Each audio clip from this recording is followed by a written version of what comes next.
Hola, bienvenida, bienvenido al podcast de Practica CNB desde tu casa con Vi. Hoy te quiero traer la respuesta a una pregunta común acerca de la comunicación no violenta. Es una pregunta que yo he escuchado muchas veces y que también yo tenía al inicio. La pregunta es, ¿por qué se llama comunicación no violenta? ¿No? Algunas personas incluso dicen, tiene un no. ¿Por qué tiene un no si luego hablamos de hacer peticiones afirmativas? Otras personas consideran que de por sí es un nombre violento, porque incluye esa palabra violencia. Yo les cuento que hace muchos años, hace 7 años más o menos, fue la primera vez que yo escuché el nombre de comunicación no violenta. Y yo estaba en una sesión de terapia floral con flores de Bach para mi hija y estaba hablando con la terapeuta, Anita, a quien quiero mucho. Estaba hablando de mi hija y de repente ella me pregunta, ¿has escuchado hablar de la comunicación no violenta? Y yo sentí un rechazo tan fuerte a la palabra porque el primer pensamiento que se me vino fue, "Oh, ella cree que soy violenta, que soy una madre violenta", ¿no? Ese es el juicio que me vino a la mente. Y sentí un rechazo tan fuerte que ella debió sentirlo porque ya no volvió a hablar más del tema. Y tardé 3 años más en que otra persona, Sofía, como saben, me hablara del método y que yo pueda escucharlo. Y he escuchado desde entonces que no soy la única persona a quien le pasó eso, ¿no? A veces las personas escuchan comunicación no violenta y responden, sea interiormente o expresándolo en voz alta, tienen una reacción como, pero ¿por qué me hablas de eso? ¿Acaso yo soy violento? ¿No? ¿Por qué yo debería practicar esto? Y por eso también se manejan nombres como comunicación compasiva, comunicación benevolente, comunicación colaborativa, comunicación desde el corazón. Y todos esos nombres son válidos y son aceptados por la comunidad de formadores. Sin embargo, a mí, ahora que yo sé de dónde viene el nombre, me gusta mucho y me gustaría compartir con ustedes el origen de ese nombre. Así que, ¿de dónde viene el nombre comunicación no violenta? Primero es importante decir que el fundador de la comunicación no violenta, Marshall Rosenberg, le dio el nombre a esta corriente en base a la corriente de no violencia de Gandhi. Y Gandhi le dio ese nombre a su corriente porque él hizo una traducción del sánscrito de la palabra ahimsa. Y me disculpo por la pronunciación. En sánscrito hay conceptos que son considerados tan sagrados que solamente uno se puede referir a ellos en lo negativo, haciendo referencia a lo que no son y no así a lo que son. Entonces, ahimsa es uno de esos conceptos y se refiere a la ausencia total de violencia en palabra, pensamiento y acción. Eso es ahimsa. Entonces, en la traducción, Gandhi mantuvo la negativa y lo llamó no violencia. Ahora, ¿qué relación tiene esa corriente de Gandhi con la comunicación no violenta?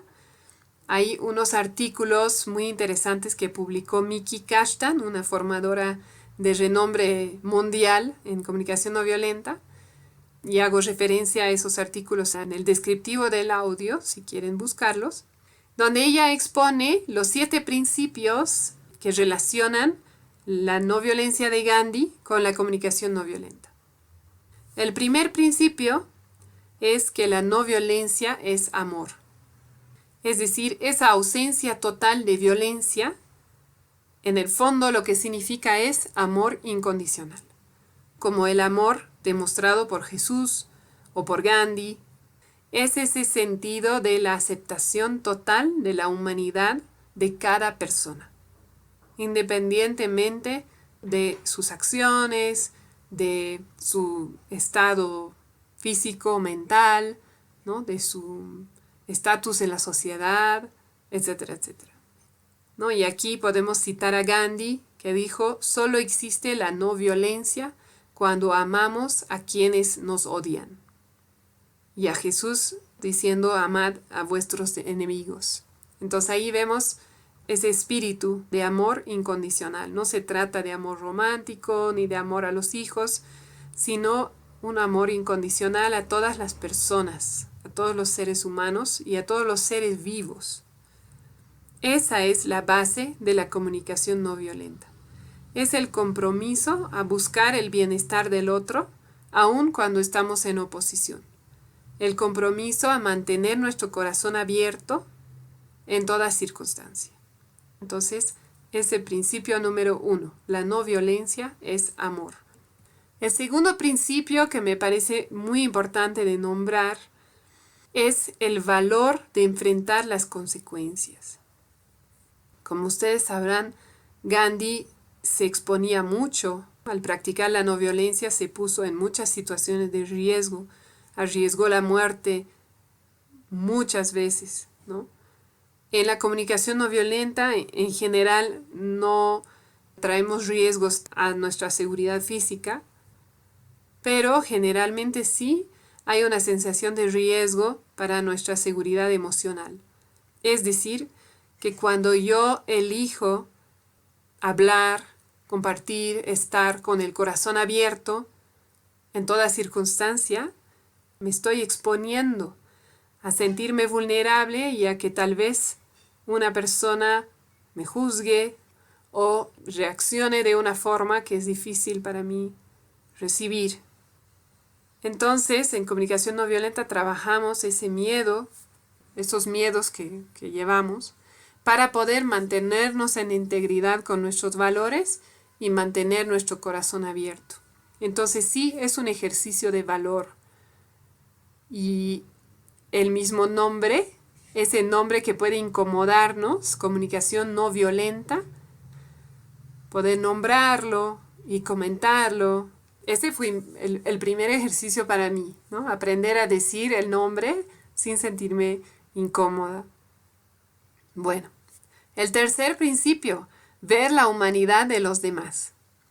Gandhi buscaba respetar a sus oponentes. Él aceptaba que la posición de ellos era la verdad de ellos, ¿no? Entonces, él tenía ese respeto y esa aceptación de que esa era la visión de ellos y era lo que tenía sentido para ellos.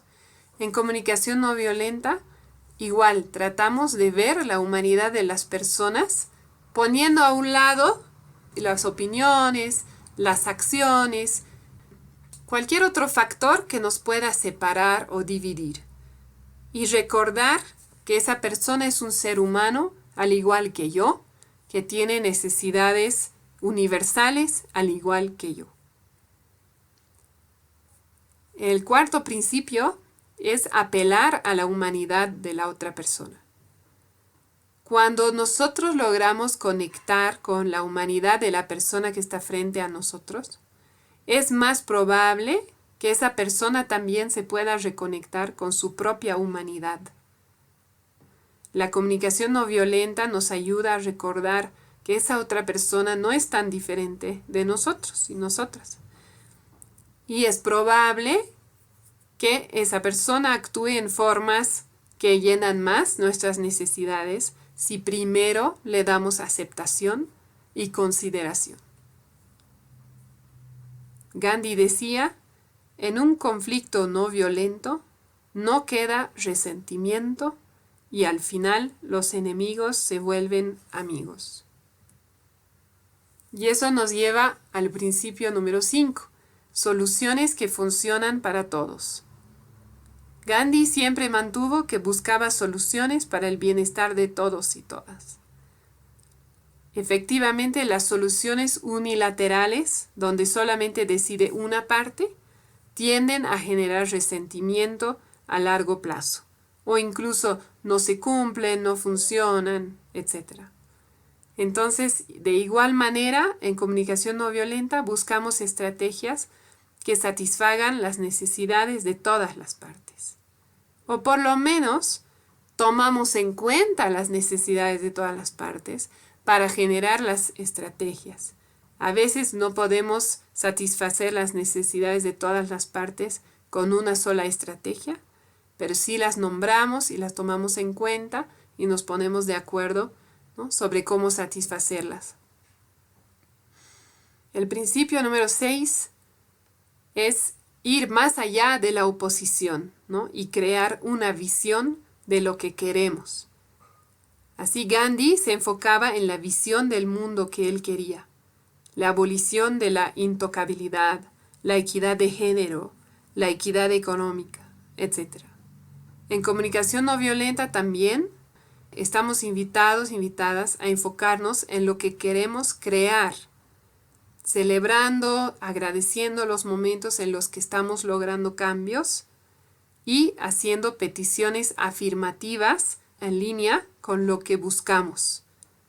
Tratamos de no quedarnos en ese lugar de carencia, de necesidades insatisfechas, sino para generar nuestras peticiones, nuevas ideas, partir desde un lugar de plenitud, desde una visión de necesidades satisfechas. Y finalmente, el último principio, el 7º, es que la no violencia empieza con la práctica interior.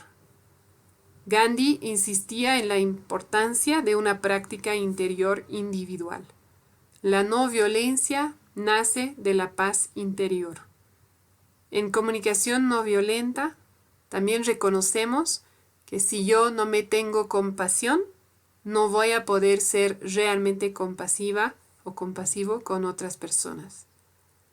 Si yo no recibo empatía, no voy a poder dar empatía.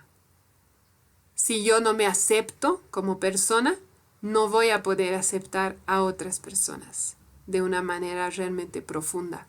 Entonces, la práctica de comunicación no violenta nos invita a primero mirar adentro y transformar esa violencia interior, esos juicios, esos autojuicios, transformarlos y practicar y trabajar esa autocompasión, autoempatía, autoaceptación a través de la autoconexión. Entonces, esos son los 7 principios que Miki Kashtan identificó que vinculan la no violencia de Gandhi con la comunicación no violenta. Yo, después de leer esto, realmente terminé de sentirme cómoda, realmente más que cómoda, con el nombre comunicación no violenta, porque para mí transmite mucho más que solamente, digamos, comunicación compasiva. Sí, evidentemente la compasión es parte de la práctica, pero esto, ¿no?, del valor, de la valentía, es muy importante. No es una práctica fácil. Y de hecho, reconocer nuestra violencia interior, que está tan integrada que no lo notamos, ¿no? Pero cuando yo me juzgo a mí misma, ya estoy siendo violenta. Entonces, recordar eso y de que en esta práctica realmente estoy transformando esa violencia en amor. Espero que les haya servido y gracias por escucharme. Estuviste escuchando el podcast Practica CNV desde tu casa con Vi de Concepto Jirafa. Si tienes preguntas, sugerencias, te invito a escribirme a conceptojirafa@gmail.com y también a visitar la página de Facebook Concepto Jirafa. Nos escuchamos pronto.